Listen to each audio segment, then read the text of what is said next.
السلام عليكم ورحمة الله وبركاته. الحمد لله رب العالمين والصلاة والسلام على سيد المرسلين وعلى آله وأصحابه أجمعين. أما بعد، أعوذ بالله من الشيطان الرجيم. بسم الله الرحمن الرحيم. ألم نجعل الأرض مهادا والجبال أوتادا وخلقناكم أزواجا وجعلنا نومكم سباتا. وقال النبي صلى الله عليه وسلم: أول ما يحاسب به العبد يوم القيامة الصلاة. আলহামদুলিল্লাহ, সমস্ত প্রশংসা আল্লাহ তাআলার জন্য, যে আল্লাহ তাআলা আমাদেরকে সুস্থ রাখছেন, এই জন্য শুকরিয়া জ্ঞাপন করি। আলহামদুলিল্লাহ। দেখুন, আল্লাহ তাআলা মানুষের বসবাসের জন্য, মহান আল্লাহ তাআলা মানুষের বসবাসের জন্য পৃথিবীকে এরকম ভাবে বিছানা স্বরূপ বানিয়েছেন। আল্লাহ তাআলা বলেন, আলাম নাজআলিল আরদা মিহাদা, আমি কি জমিনকে বিছানা স্বরূপ বানাইনি? আল্লাহ তাআলা আমাদেরকে প্রশ্ন করে বলতেছেন এখানে, আমি কি জমিনকে বিছানা করে বানাইনি? সুবহানাল্লাহ। দেখুন, আল্লাহ তাআলা আমাদের জন্য জমিনকে, বিশাল জমিনকে অর্থাৎ পৃথিবীকে আমাদের জন্য এরকম ভাবে বিছানা স্বরূপ বানিয়েছে।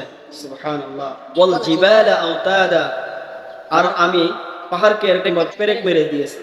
সুবহানাল্লাহ।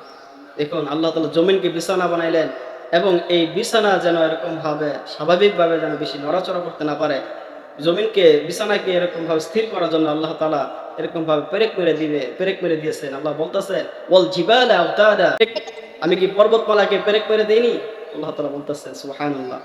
দেখুন, আমরা দুনিয়াতে এরকম ভাবে একমাত্র পৃথিবীতেই বসবাস করতেছি এবং আমাদের এই বিশাল মহাশূন্যের মধ্যে পৃথিবী একটা গ্রহ, যেখানে মানুষ এরকম ভাবে 100% বাঁচতে পারে, যেখানে আল্লাহ তাআলা অক্সিজেন দিয়েছেন, যেখানে এরকম ভাবে বাঁচার জন্য এরকম ভাবে পানি দিয়েছেন। শুধু পৃথিবীতেই আল্লাহ তাআলা আরো বিশাল বড় নক্ষত্র, গ্রহ, তারকারা যেরকম রয়েছে, বিভিন্ন গ্রহ রয়েছে, মঙ্গল, শনি, রবি, এরকম ভাবে বৃহস্পতি, আরো অনেক গ্রহ রয়েছে, যেখানে এরকম ভাবে মানুষ বসবাস করতে পারে না এবং বসবাসের যোগ্য সেই গ্রহগুলো নয়। একমাত্র আল্লাহ তাআলা পৃথিবীকে এরকম ভাবে মানুষের বসবাসের জন্য উপযুক্ত করেছেন। দেখুন, অক্সিজেন, এরকম ভাবে আমরা প্রয়োজনীয় অক্সিজেন নিতে পারতেছি এই জমিন থেকে, এবং এরকম ভাবে প্রয়োজনীয় খাদ্য সংগ্রহ করতে পারতেছি, এবং এরকম ভাবে আল্লাহ তাআলা আমাদেরকে পিপাসার জন্য পানি দান করেছেন। আল্লাহ, আলহামদুলিল্লাহ, আমরা পৃথিবীতে এরকম ভাবে সম্পূর্ণভাবে, পরিপূর্ণভাবে বসবাস করার যোগ্য হিসেবে আল্লাহ তাআলা গড়ে তুলেছেন। এই জন্যই বলতেছেন, আলাম নাজআলিল আরদা মিহাদা, আমি কি জমিনকে তোমাদের জন্য বিছানা স্বরূপ বানাইনি? ওয়াল জিবালা আওতাদা, এবং পাহাড়কে পেরেক স্বরূপ মেরে দিয়েছি আমি। সুবহানাল্লাহ।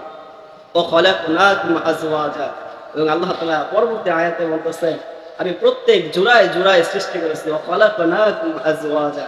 সুবহানাল্লাহ। আল্লাহ বলতেছেন, প্রত্যেক জিনিসই আমি জোড়ায় জোড়ায় এরকম সৃষ্টি করেছি। মানুষ জোড়ায় জোড়ায় সৃষ্টি করেছি, গাছপালা জোড়ায় জোড়ায় সৃষ্টি করেছি, মাছ এরকম জোড়ায় জোড়ায় সৃষ্টি করেছি, বিভিন্ন বাঁশের জার, বিভিন্ন গাছপালা প্রত্যেকে আল্লাহ তাআলা এরকম ভাবে জোড়ায় জোড়ায় সৃষ্টি করেছে। এই জন্যই পোকামাকড় প্রত্যেকে এরকম জোড়ায় জোড়ায় সৃষ্টি করেছে, বিভিন্ন সাপ আল্লাহ তাআলা জোড়ায় জোড়ায় সৃষ্টি করেছেন। অর্থাৎ প্রত্যেক বস্তুই আল্লাহ তাআলা জোড়ায় জোড়ায় সৃষ্টি করেছেন। আল্লাহ বলতেছেন, খালাকনাকুম আজওয়াজা, আমি জোড়ায় জোড়ায় সৃষ্টি করেছি। এই জন্য আসুন, আল্লাহ তাআলা যে আমাদের এত বড় দুনিয়াটাকে, পৃথিবীকে এরকম ভাবে বিছানা স্বরূপ বানাই দিলেন, এটার অনেক এরকম ভাবে ফায়দা রয়েছে, এরকম ভাবে অনেক কারণ রয়েছে। আল্লাহ তাআলা বিছানা বানিয়ে দেন, এরকম ভাবে বিছানা বানার পরও আল্লাহ তাআলা এই উম্মতের জন্য বলেন, এরকম ভাবে সারা পৃথিবীকে এরকম ভাবে মসজিদ হিসেবে ঘোষণা করে দিয়েছেন, যে বান্দা যখন যেখানে সেখানে এরকম নামাজ ওয়াক্ত হয়ে যায়, তারা এরকম ভাবে জমিনকে তারা মসজিদ হিসেবে ব্যবহার করতে পারবে, যেখানে সেখানে তারা নামাজ আদায় করতে পারবে। সুবহানাল্লাহ। এই জন্য আসুন আমরা সেই আল্লাহ তাআলার এরকম শুকর গুজার করি, আল্লাহ তাআলার প্রশংসা করি, সেই আল্লাহ তাআলার এরকম ভাবে বরত্ব বর্ণনা করি।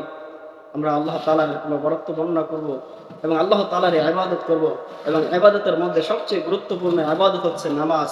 যেমন নবী করিম সাল্লাল্লাহু আলাইহি ওয়াসাল্লাম বলেন, আউয়ালু মা ইউহাসাবু বিহিল আবদু ইয়াউমাল কিয়ামাতিস সালাত, যে আমার উম্মতের মধ্যে সর্বপ্রথম যে হিসাবটা নেওয়া হবে সেটা হলো এরকম ভাবে নামাজের হিসাব নেওয়া হবে। এই জন্য রাসূলুল্লাহ সাল্লাল্লাহু আলাইহি ওয়াসাল্লাম অন্য এক হাদিসে বলেন, মিফতাহুল জান্নাতিস সালাত, আর নামাজ হচ্ছে বেহেশতের চাবি। এই জন্য আল্লাহ তাআলাকে এরকম রব হিসেবে আমরা গ্রহণ করি, আল্লাহ তাআলা হুকুমকে আমরা এরকম ভাবে হুকুম হিসেবে মানি, যেন গুরুত্ব সহকারে পালন করতে পারি। এই আহ্বান ব্যক্ত করে আমি এখানে শেষ করছি। আসসালামু আলাইকুম ওয়া রাহমাতুল্লাহি ওয়া বারাকাতুহু।